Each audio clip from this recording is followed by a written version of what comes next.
Alrighty, so I've got this beat,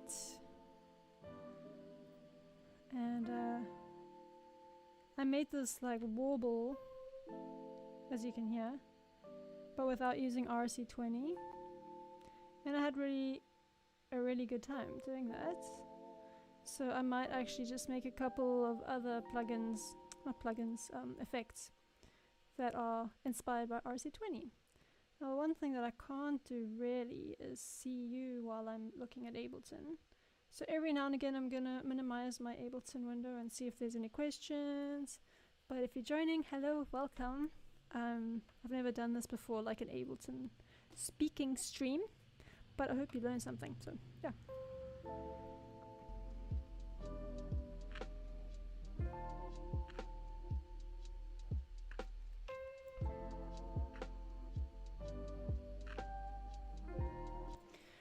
Okay, so what other effect could I emulate? I'm actually just going to duplicate this. Uh-oh, it's the Wheel of Death. Let's get rid of all of this stuff. Let's solo this guy, turn that off. Alright, now I'm back to RC20. And let me see what I want to emulate now. Oh, I love this plugin, so nice.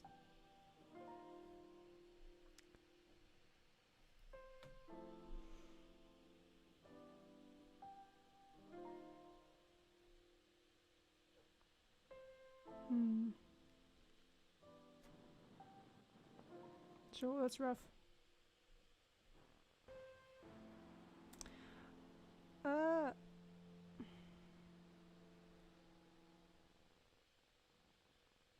Wow, that one really lingered. I feel like that one's too easy to emulate, but let me do it anyways. Oh hey, I'm just popping in to say hi. I'm sorry if I'm delayed with my responses. Like I said earlier, I can only have my Ableton window open. Oh, actually that's so funny. When I do that, you can see me having to change windows to say hi to you. This is what it looks like when I'm in my back-end stream situation. So, play blues. I mean, that's too like rough. No one wants to use such heavy distortion. I certainly don't.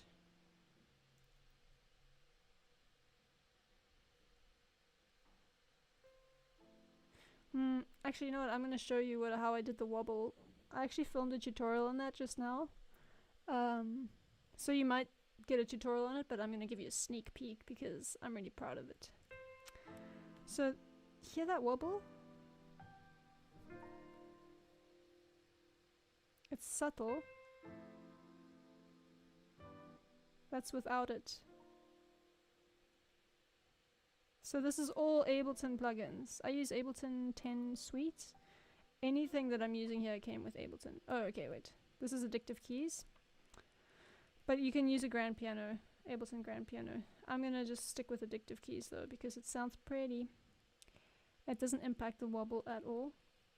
So what I've done is, first of all, if you're trying to emulate an effect, like a lo-fi effect, you would do pretty well to break it down into various components. So for instance, if you hear a wobble effect, maybe let me put an RC20 and we can just compare this whole thing that I made to just like a wobble on RC20.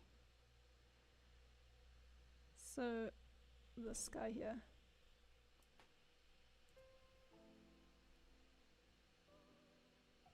Okay, that's a bit much. It's a bit much.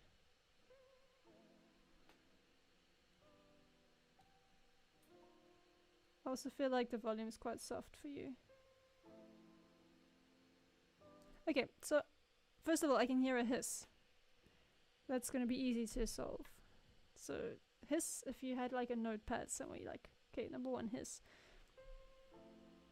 Obviously the pitch is wobbling, right? Wah, wah, wah, wah, wah, wah, wah. Now, I find it sometimes a little tricky to know when it's like a tremolo in terms of a pitch versus left and right panning tremolo, because if the tremolo is really fast, I personally struggle to discern what kind of like flutter it is. But this one is quite clearly a pitch flutter, and I can also hear that if I increase the rate. I mean, that's pretty obvious, it's a pitch thing. What's this wow flutter thing?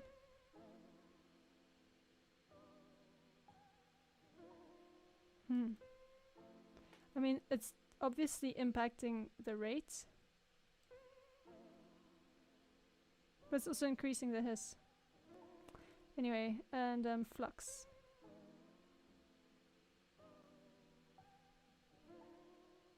Okay, so the two main elements though are the noise and then a pitch wobble.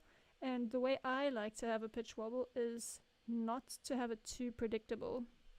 Let me just check in to see if there are any complaints about the sound. Sound mono. Crisis! I don't know how to... You don't think the mic works? Oh, gee whiz. That's a real problem. But now... desktop audio. Oh no, I've been talking all this time and you haven't been hearing my Ableton.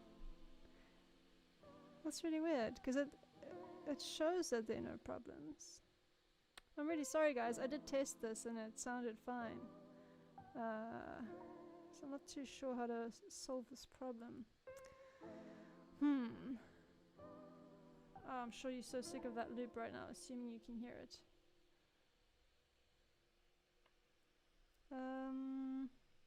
Look, can you hear me at all though? That's the most important thing.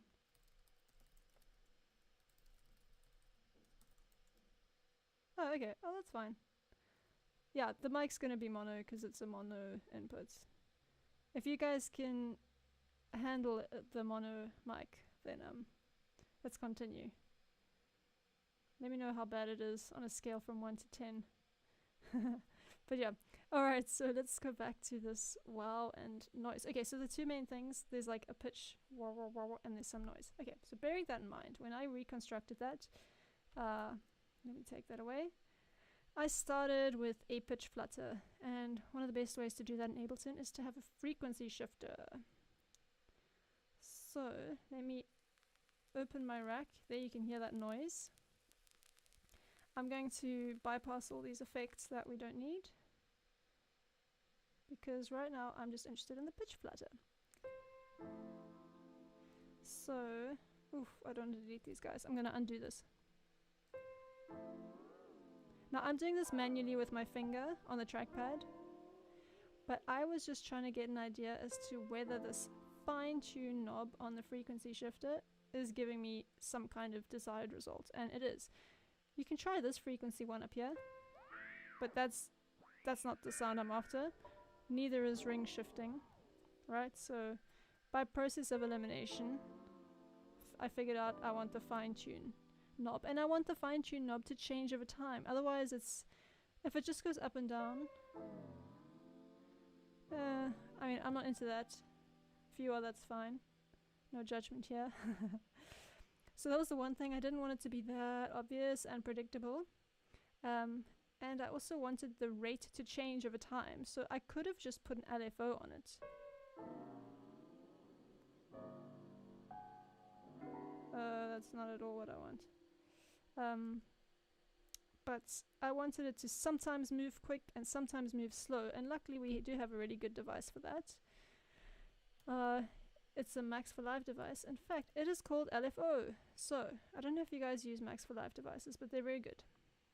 And in Ableton 9 Suite, I think you already have them. I don't know about Live 8, but certainly in Live 10, which is what I'm using. And this LFO is going up and down like this, and you can map this up and down movement to a certain parameter. So I can hit map, I can hit fine, and now you can see how it's going up and down with the LFO. But you can also change the shape. So I can change this to a random type of wave. It's not really a wave, pattern. And that's certainly more what I'm after. Let me just check if you guys are okay with the audio. Okay, so you can hear both elements. Alright, I'm gonna have to up my voice. Hey everybody! Hey everybody! Up my voice. I mean, this is as loud as my voice will go. I hope this is okay. Do. I can make it a bit louder. Bit louder. Bit louder. Now it's clipping. 7.2.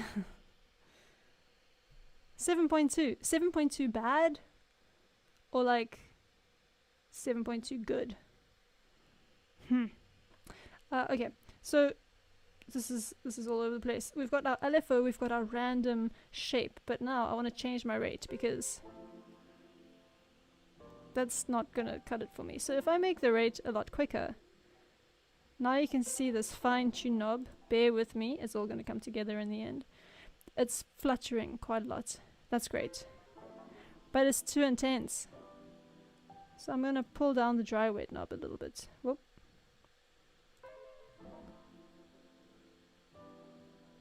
So that only every now and again you hear a little bit of that wobble. But it's too intense for me, right? So what you can do with the LFO is you can click on this little square thing, and then over here, this is what I've mapped. So right, I hit map and then I click the fine tune. That's how I got this button over here, and it's using this shape, this random shape, mapping it to the fine tune, anything between 0 and 100%. But now if I change this percentage higher, if you watch this fine tune knob, you can see that the range of flutter is changing to anything between 85 and 100%.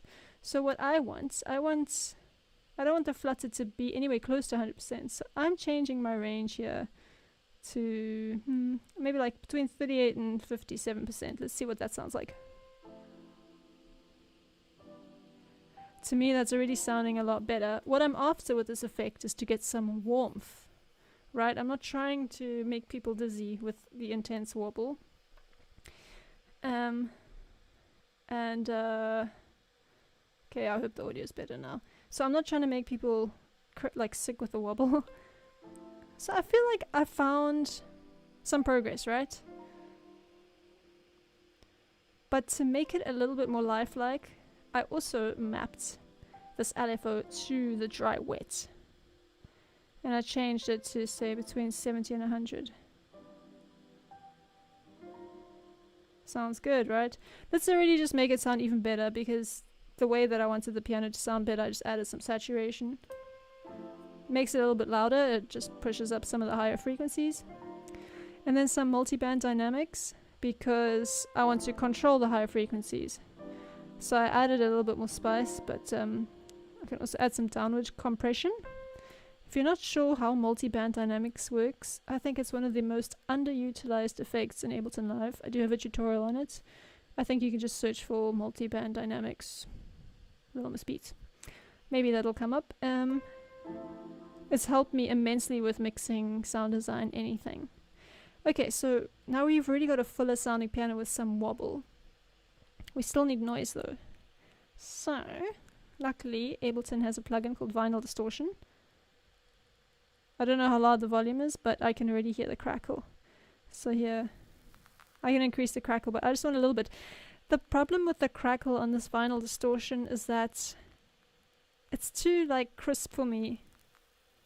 It sounds almost like clicks and pops as opposed to like a warm record pop crackle vibe or something like that. So I don't really like to use this one, but since I'm recreating this plugin using only Ableton plugins, I don't have much of a choice. What I did to change the tone of the noise a little bit is I added an amp at the end of it. Let me exaggerate the effect so you can hear what I'm saying. Okay, that sounds rough, but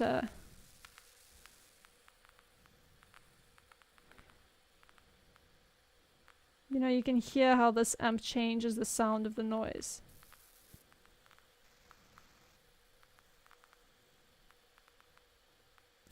That like tick tick tick is just too much. Ugh. Anyway. Alright, so that's how I added the noise, and then I hope you're still with me. Am I going too fast? Hello! Nice to see you. So one other thing I did for the wobble is on top of this LFO I added a shaper. So I'm going to put the shaper over here. The shaper is like the LFO in that you can choose a shape down here for this device, and you can apply basically the shape of this to a parameter. So if I make it super obvious, let me pull up a sample. Which sample to use? Lofi Lucky Packet. Yeah, why not use that? That's actually from Little Beach App, yay! I have a sample pack there called Lofi Lucky Packet. It's supposed to be a surprise what's inside, so you mustn't look here, but it's just a little fun thing. Okay, and then if I add an auto filter to it, this is all to show you what the shaper does. Then I can take this shape, I can hit map, and I can map the frequency of the auto filter. And now you can see how the auto filter frequency is moving according to this shape over here. So if I change the shape, the automation per se on the auto filter changes. And you can change the rate. Now let's do it with audio.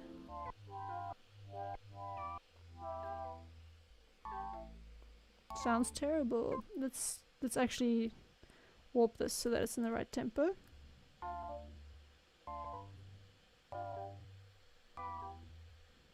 Alright, you get the idea of what the shaper is doing.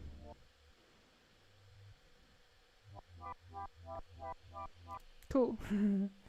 So now I took that shaper and I mapped this shape. Which shape did I use? I think I made a custom shape. Oh yeah, you can click on it and you can make your own shape. Ain't that cool? Yes, it is. So I can map this to the LFO on-off button, bypass button, so that every now and again the fine-tune won't be like affecting the sound. So let's have a look. We're over here. In fact, if I wanted the noise to go on and off every now and again, I click on here, click map. This could be fun, actually. I'm going to map the volume to it. That sounds weird now, but I'm going to change the range of the volume. And I'm going to add some jitter so that it's not so predictable. Right? Alright, we're getting there. Change the offset a bit, change the rate to something that's not on the beat. And finally the crackle volume doesn't need to get that loud.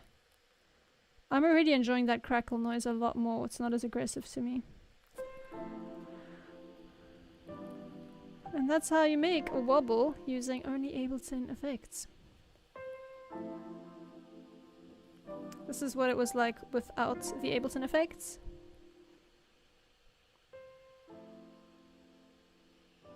Kinda boring, right? And this is the full beat. But no, that's not the full beat. This is the full beat.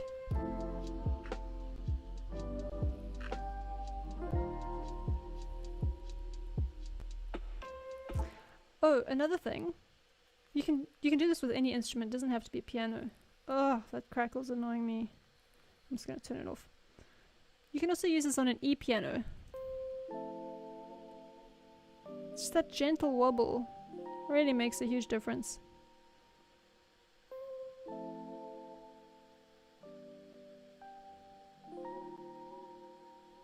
So here we can see our shaper, our LFO, our frequency shifter. It's exactly the same. Yeah, now you can try it at home. Let me see, what else can I show you in that project? Alright, no complaints on the audio again, so I hope the audio's still good. Let me see. Now, I said the stream was about lo-fi sound design, so I'm gonna just pick apart a couple other things I did. This thing, not really strictly lo-fi, but you'll hear what I mean. Let's go here.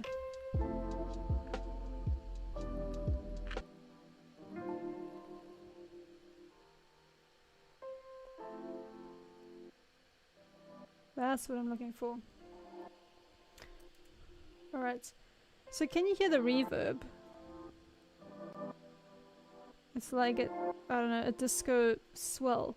So what you can do is you can have a return track here. This is what it sounds like normally. It's just a Ableton. Oh, it's not an Ableton piano. It's addictive keys with basically what I just explained to you. And I'm sending it to a return track. Just to give the track some depth.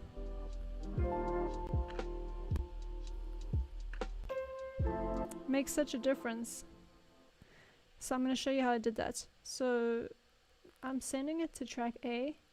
There's so much noise on this track. Oh my gosh. It's too much. Let me go to the return track down here. Okay. So using the shaper again that I just spoke about, I've mapped this shaper to the amount of my multiband dynamics, which I also mentioned at the beginning of the stream. So for those of you that weren't there at the beginning, multiband dynamics, check it out. I have a really good tutorial on it. This plugin is highly underrated. Okay, so here you can see the amount is wobbling a little bit, right? Because I've got my shaper mapped to it, and I've got some jitter on, so that it's not smooth shape like this. It's got a little bit of character, some imperfections. So listening to just the shaper on the multiband dynamics, that's what you're getting. But since I wanted a reverb, a spacious sound, I put it on the reverb. And because the piano had a little bit of warble on it already, with all of this random movement, it just gives it like a subtle bit of stereo width, but also like a cassette type feel, which if you aren't working with actual cassettes and hardware devices and expensive plugins, can be quite tricky to pull it off in a way that doesn't sound cheesy or like plasticky. So I hope some of these ideas have helped you. I've still got a little bit of time. I need to bounce just before 4 because I need to cook. Girl needs to eat. Let me see what's happening. Not much happening in the chat. Fine. I won't take it personally. I'll just continue with my life. Thanks. If you guys have any questions, feel free to leave them in the chat. Alrighty. This can go. Oh, I've already made a mess of this project with this live stream because I'm like, oh, let me show you this. And then I start a new track, and now I can't remember which ones were part of the original song. So don't do that. Okay, let's go back to RC20 to get some inspo for what to try next. And look at me just duplicating another track. I'm gonna name this something else though. Delete, because at the end of this live stream I can delete this.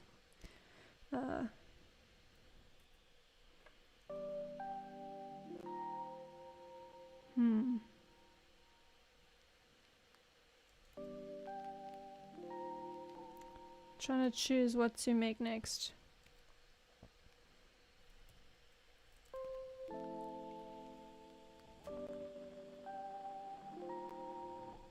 Alright, actually that's it. That's a good idea that I just had. I've been speaking about crackle a lot. So why don't I give you guys some ideas on how to add some crackle, but not just by adding a sound file. I don't actually have many crackle samples. I'm trying to think. Obviously if you record the rain or if you record a shaker or something, you can just add audio to it. Like add a noise soundbite. But you can also do it with effects. So what I spoke about earlier already was using vinyl distortion. I'm not the biggest fan of this crackle, right? So I already told you guys that by adding an amp, I'm changing the timbre of the crackle a little bit, right? Giving it some mono. My biggest problem with this crackle is that like popping sound. I don't think this changes it. No.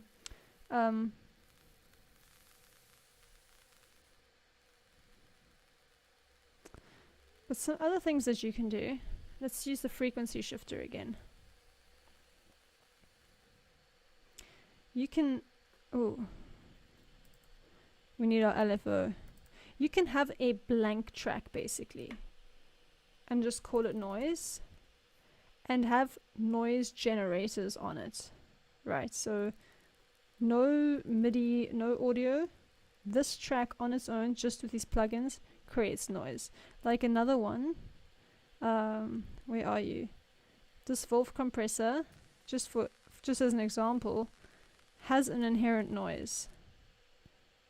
If there's any sound coming through it, there's no sound now, but basically this compressor has a specific sound to it that you don't get from a specific parameter on it. It's just how it is.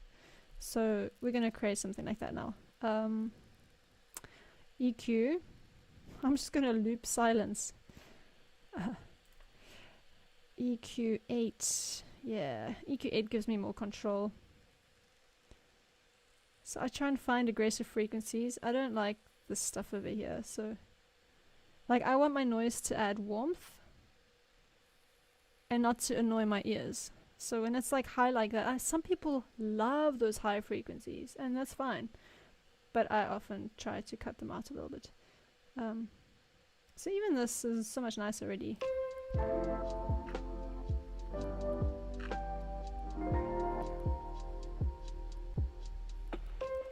You might need to be wearing headphones to hear these differences, because they are quite subtle. Another thing that you can do to add noise is even just add an amp. So forget about the vinyl distortion, just add an amp. Let me see if I've got some guitar samples that I can show you on, because guitars typically use an amp. So it makes sense to use a guitar sample. Rainy Day Lo-Fi guitar. These samples already have a little bit of like dirt on them. I'm just gonna go with that one. Actually, I want a longer line.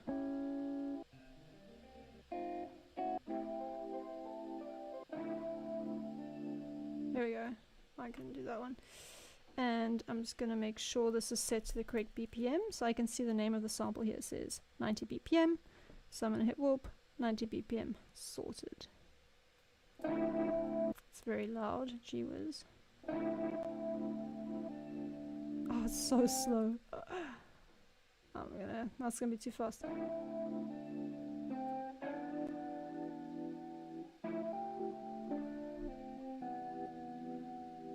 Oh, it's fine. Okay, so we're gonna add an amp. Now, what pairs well with an amp?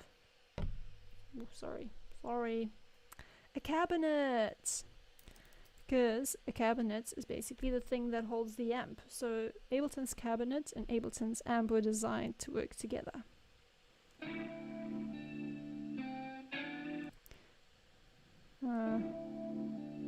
What I often do is I'll just play around with these two.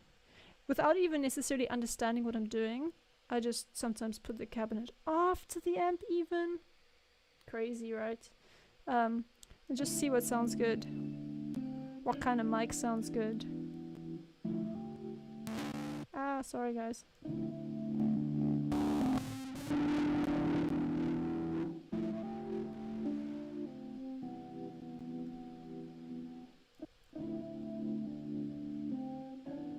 So see, that creates like a type sound. That's more like a distortion. Okay, makes sense.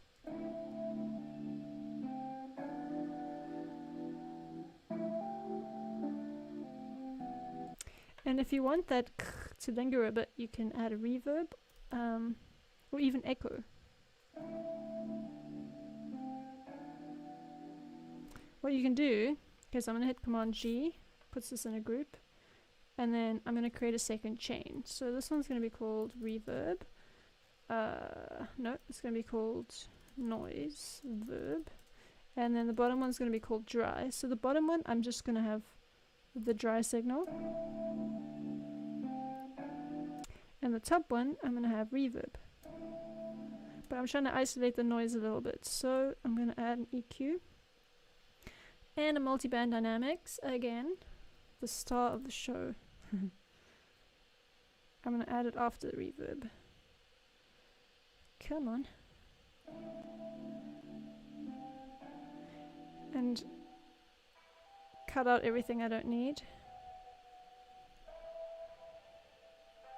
And depending where you want your sound to be, your noise to be, you can change your EQ, and this you ideally need to do in the mix, because if you've got like a whole lot of high frequency instruments and hi-hats and this and that, you probably don't want to add more noise on the high end. You might want to fill out the track a little bit in the middle.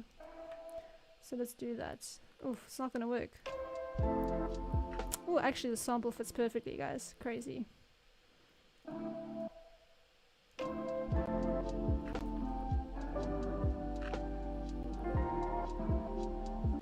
Just need to get it in time.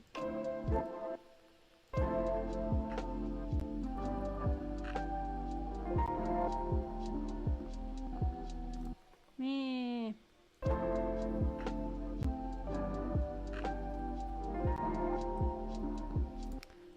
Alright, whatever. This part works.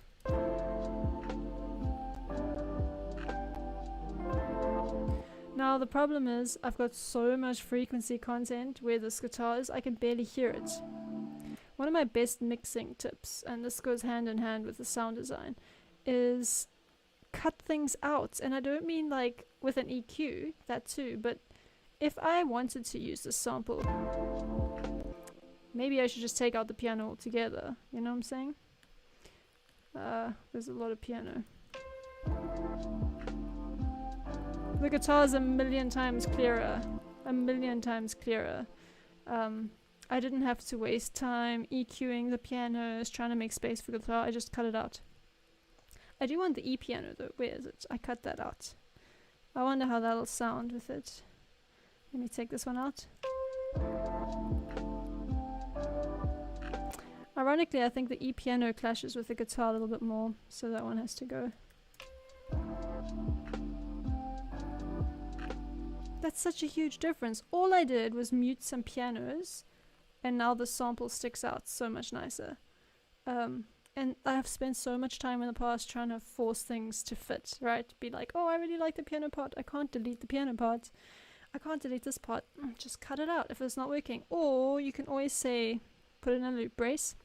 So highlight something, Command L, right? And then you can right click and you can always duplicate time.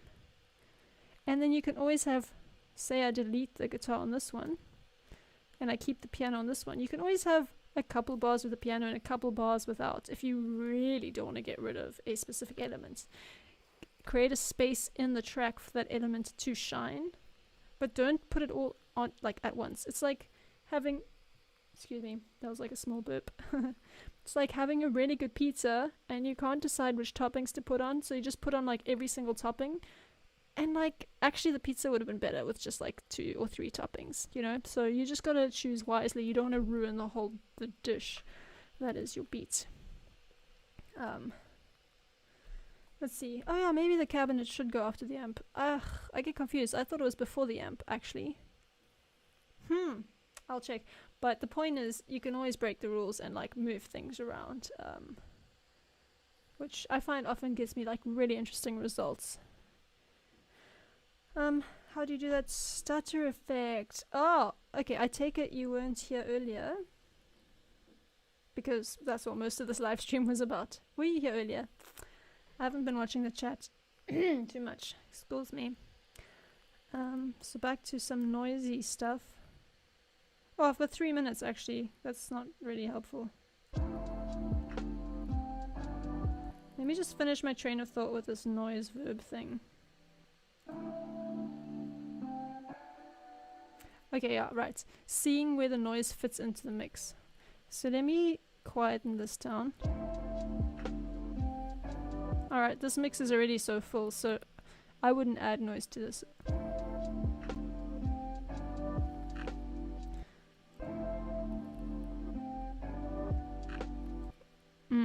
I wouldn't, but if I did add noise, I would listen to it like that and then see where can I best EQ this noise so that it doesn't compete with anything in the mix, but it fills out the track nicely.